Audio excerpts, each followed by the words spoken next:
Entah kenapa akhir-akhir ini citra independent woman itu mulai aneh gitu di mata gue.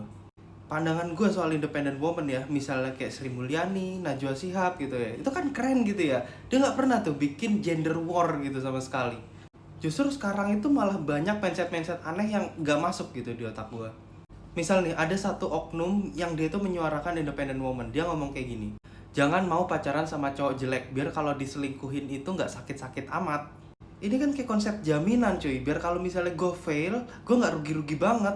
Dan uniknya gue bulan Februari lalu pernah dihujat gara-gara bawa konsep jaminan ke hubungan. Berarti logikanya orang itu sejak membangun hubungan itu sudah berpikir kalau dia bakal selingkuh. Makanya dia bikin konsep sedemikian rupa buat jaga-jaga biar kalau diselingkuhin gak sakit-sakit banget gitu ya kan.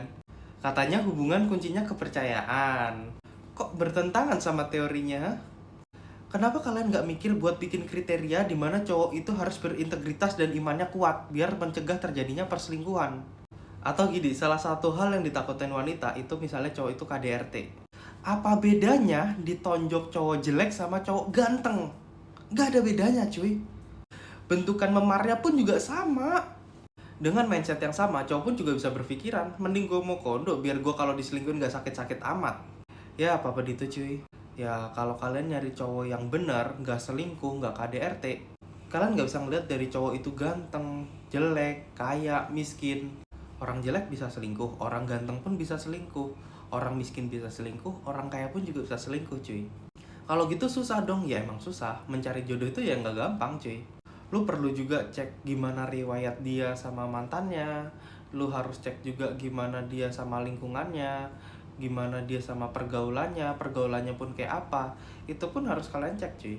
Menurut gue itu lebih berpengaruh daripada dia jelek apa ganteng. Dan buat orang-orang cewek-cewek yang mengaku independent woman gitu ya, ya stop bikin gender war gitu. Karena gue nggak pernah sedikit pun ngeliat kayak Sri Mulyani, Najwa Shihab, Megawati, Agnes Monica yang bikin statement merendahkan kaum lain gitu. Gue mendukung banget dengan adanya independent woman ini, menurut gue keren kok. Tapi buat para oknum-oknum itu, ya tolong lurusin dulu tuh independent woman itu kayak gimana.